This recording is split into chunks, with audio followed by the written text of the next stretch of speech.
வணக்கம் நேயர்களே, இன்றைய பதிவில் நாம் காணவிருப்பது கந்தபெருமானை வழிபடும் சிவஸ்தலம் மற்றும் சிவபெருமான் கிளியாக சக்தியின் தோளில் அமர்ந்திருக்கும் சிறப்புமிக்க காத்திர சுந்தரேஸ்வரர் கோவிலை பற்றிதான். காத்திர சுந்தரேஸ்வரர் ஆலயம் மயிலாடுதுறை மாவட்டத்தின் கஞ்சா நகரம் பகுதியில் அமையப்பட்டுள்ள ஒரு சிவன் கோயிலாகும். இத்திருத்தலம் கார்த்திகா சுந்தரேஸ்வரர் கோயில் என்றும் அழைக்கப்படுகிறது. 63 நாயன்மார்களில் ஒருவரான மானக்கஞ்சார நாயனார் அவதரித்து முக்தியடைந்த திருத்தலம் இதுவாகும்.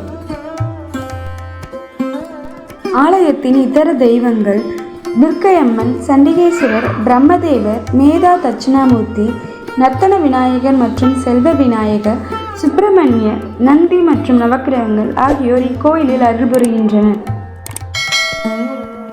இவ்வாலயத்தின் தலவரலாறு: பத்மாசுரன், சிங்கமுகன் ஆகிய அசுரர்களால் துன்புறுத்தப்பட்ட முனிவர்களும் தேவர்களும் தங்களை காக்குமாறு பார்வதி தேவியிடம் சென்று முறையிட்டனர். பார்வதி தேவி சிவபெருமானிடம் வேண்டினாள். அந்த சமயத்தில் சிவபெருமான் காத்திரஜோதி எனும் நெருப்பு வடிவ யோகம் கொண்டு தவம் செய்து கொண்டிருந்தார். அம்மனின் வேண்டுதலுக்கு இணங்கி ஈசன் தவம் கலைந்து காத்திர சுந்தரேஸ்வரர் என்னும் நாமம் கொண்டு தன் நெற்றி கண்ணை திறந்தார். அதிலிருந்து 6 பொறிகள் வெளிவந்தன. அந்த 6 பொறிகளும் ஒன்றிணைந்து கார்த்திகேயன் உருவானார். முருகப்பெருமானின் பிறப்பிற்கு காரணமான இந்த தலத்தின் இறைவனிடமிருந்து 6 தீப்பொறிகளின் காஞ்சன பிரகாசம் தோன்றியது. எனவே இத்தலம் காஞ்சன நகரம் என்று அழைக்கப்பட்டது. காலப்போக்கில் அது கஞ்சா நகரம் என்றானது.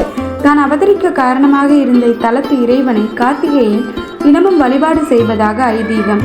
எனவே இத்திருத்தலம் கார்த்திகை நட்சத்திரத்திற்குரிய பரிகார ஸ்தலமானது. கார்த்திகா சுந்தரேஸ்வரர் என்றால் 6 விதமான சுடர்களை உருவாக்கும் சக்தி கொண்டவர் என்று பொருள். மற்றொரு சிறப்பு, இக்கோயிலில் சிவபெருமான் சுயம்புவாக மேற்கு நோக்கி அருள்பாலிக்கிறார். 63 நாயர்களில் ஒருவரான மானக்கஞ்சார நாயனார் இத்தலத்தில் அவதரித்து முக்தி அடைந்துள்ளார்.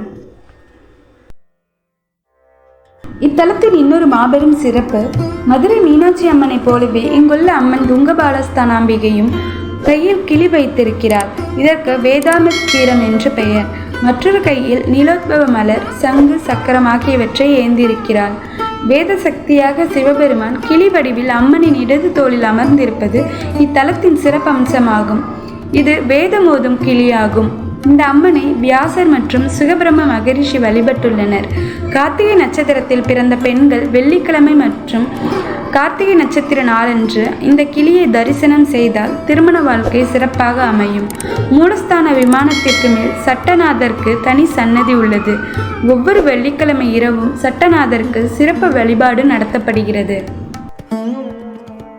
இத்திருத்தலத்தின் நேர்த்தி கடன்கள்: கார்த்திகை நட்சத்திரக்காரர்கள் அந்த நட்சத்திர நாளில் மற்றும் பிரதோஷ நாட்களில் இந்த கோயிலில் தீபமேற்று வழிபட்டால் வாழ்வில் வளம் பெறுவார்கள் என்பது நம்பிக்கை. திருமண தடை உள்ள கார்த்திகை நட்சத்திரத்தில் பிறந்த பெண்கள் புண்ணிய நதிகளின் தீர்த்தத்தால் இத்தலத்து அம்மனுக்கு அபிஷேகம் செய்யலாம் மற்றும் சுமங்கலி பூஜை செய்தும் வழிபட்டால் விரைவில் திருமணம் நடைபெறும் என்பது ஐதீகம். நேயர்களே, நாமும் இத்திருத்தலம் சென்று இறைவனின் அருளை பெறுவோம். இந்த வீடியோ உங்களுக்கு பிடித்திருந்தால் லைக் பண்ணுங்கள், ஷேர் பண்ணுங்கள், சப்ஸ்கிரைப் பண்ணுங்கள். நன்றி.